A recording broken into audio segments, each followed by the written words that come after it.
Welcome to Southern Spotlight, your way into the Southern Circle. We provide the Joplin community with exclusive inside looks into the Missouri Southern State University campus. For most students, the closest they have been to the jungles and safaris are on the Southern sports sidelines. At football games, the Lion pride is sure to show. The players have trained fiercely day in and day out, and most have roars that can be heard from afar. For Lions defenders, game time is feeding time as they stalk their opponents. DeJuan Perryman brings us a sit-down interview with cornerback William Isabel, who understands how the deadly defensive mentality leads to victories. Good afternoon. My name is DeJuan Perryman, and I'm here with Missouri Southern's football player William Isabel, and today we're going to be talking about his love for the game of football. How you doing, Will? How you doing? So, Will, where are you originally from? I'm originally from Gary, Indiana. Okay. How old were you when you started playing football? I think I was probably about 6 years old when I started playing. I think I was playing like junior pirate football. That's what it's called back at home. Okay. What position did you play when you first started playing football? When I started playing football, I had to be. It's kind of a weird position to play right now. Is the position I'm playing right now, but I played guard. Guard. I was on the offensive line. So. Okay. Pretty much, most people start off by playing on the offensive line. Right. Okay. Right. So, what inspired you to play football? Oh, well, my dad played in college. He played at Boston College, and he played in the 90s. So, me and my other two brothers, he encouraged us to play because we watched him play. So, yeah, He was my biggest inspiration. All right. So, what made you continue to play football for this many years? Really, just trying to finish school. I use it, to pay for school, get my degree. I love the game as well, too, so. Okay, so I know that you're here at Missouri Southern on a football scholarship. How do you like it so far here? So far, since I've been here, it's been pretty good. I like everything in case of, the campus, the classes, the meal plan, everything, it's everything free now, me coming from a JUCO, so, it's pretty good. Okay.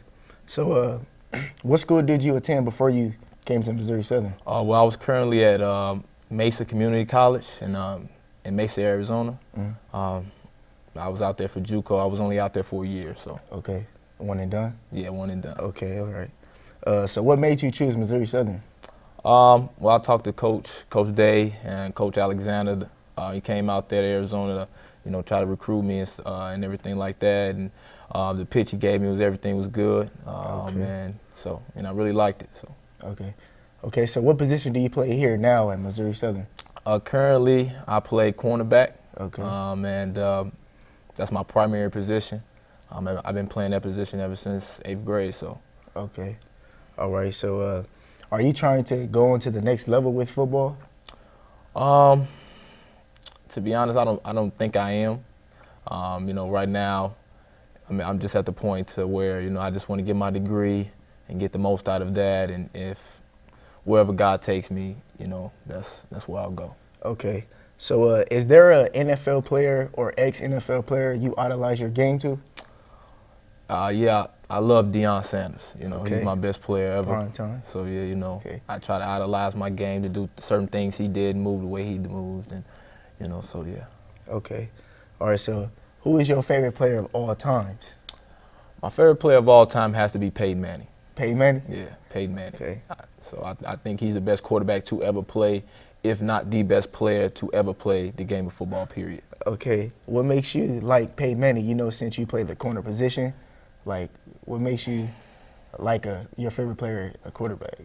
Well, I grew up in Indiana, and that's where he started his career at the Indianapolis Colts. And Okay. I'm not too far away, probably like maybe an hour away. And Okay. I know we used to go to all the games and, watch him play and stuff like that. So, and he just was amazing. The best quarterback I ever seen, one of the best players I've. Okay. All right. So, do you have a jersey number preference? I really don't. The jersey number I wore in high school was 14. Okay. So, I like 14, but I don't wear that in here, so. All right. Is there a reason why you like the number 14? I mean, I wore that jersey number through middle school and through high school, so you know I get kind of attached to it. Okay. All right. Well, that pretty much sums up the interview. Thank you very much, Will. All right. For me. Okay. Just as being an athlete has its trials and tribulations, so does coaching. While it can be one of the most difficult professions, it can also be one of the most rewarding. The key to every strong team is a strong leader. Today, I, Kristen Hanna, will be sitting in with Missouri Southern football's defensive coordinator, Coach Rashad Watson, to discuss the position a coach holds to its team and also the experiences he has had as a coach himself. Coach Watson, thank you for being here. First, can you begin by telling me how you started your career in coaching? First, I started in high school, actually, and I wanted to be a coach ever since I was a player in college. And I actually got a unique opportunity when I initially went to get out of college, should I say. I started in finance business, and one of my teachers always knew that I wanted to be a football coach, and it was actually one of my high school teachers. And she got a job in a high school as a principal, and she asked me to come into that high school also to teach, and that's pretty much my start in coaching. Okay, you said you taught. What subject did you teach? I taught algebra 2 my first year, and because I was a business major, I ended up moving to business ed, and I taught that the remaining years I was in high school. Mm-hmm. And you played defensive back yourself at Alabama A&M. So all the way back to your own career as a football player, did you want to be a coach someday in college? Yeah, I would think most of my teammates would say when I was a player that I was kind of like a coach on the field. Mm-hmm. So I knew I always wanted to do this. Mm-hmm. Yes. And what really drove your interest in coaching? I think the most important thing for me was the relationships that you build with your teammates, and also as a coach, you build relationships with players that help them in real time or real life situations. Mm-hmm. So. And for yourself growing up, did you ever have a coach maybe in football or another sport that really helped you in that aspect? Right, I would say most players do. Particularly, I had my old head coach, Coach Cooper. Coach Brunsky, Towns, all of those guys were like father figures to me when I grew up and when I was playing. So they took me up under their wings and really helped mentor me as a young man. That is so awesome. And as a coach, one of the first steps is really unifying a team. True. So what is your coaching style or philosophy? Well, I would say if you ask the majority of my players, I coach really hard. I want practice to be harder than the game. So I try to put a lot of stress on them in practice to make the game easier when it happens. So my philosophy is probably a little bit more tough love. Mm-hmm. Yeah.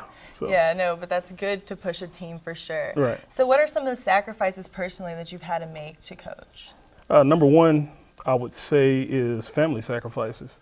My wife was pregnant, one of the coaching moves that I made, and she had to sleep in a dorm with me for maybe a month or so. So, and spending time away from my kids. I mean, because this profession dictates a lot as far as your time. So that's the number one thing. Number two is probably money. You don't make a lot of money initially when you get into coaching. Mm-hmm. I think a lot of people see the big Nick Saban salaries and they think, all coaches make that money, but you don't. This is truly a sacrifice out of love. Yes, yeah. I completely understand. So what are some of the most fulfilling parts of your job, though? Winning. Yeah, I mean, from a true competitor. Yeah, I want to win. And the other thing is like I said, the relationships you build with a young man. To have a player call you back, 2 or 3 years down the road and say something good that you did for them, I think nothing outweighs that moment. Yes. Nothing beats that feeling. So what is the most memorable moment that you have had while coaching? While coaching. Unfortunately, most of the programs that I've been a part of were not winners initially when I went there, and we became winners as I was there. So I can say for the most part, most of the programs that I've been, I mean, all of them were good moments as far as, rebuilding programs. But the Pitt State game last year, I mean, that was a huge moment for me in my career, and I would say also Missouri Southern to beat your rival. Yeah, I would say that was really awesome for the Exactly. entire community and Yeah, all of it was a great Missouri feeling. Southern. Yeah, Yes. for sure. Well, Coach Watson, it's been a pleasure, and I want to wish you the best of Thank luck to you for the next game at home coming up this week.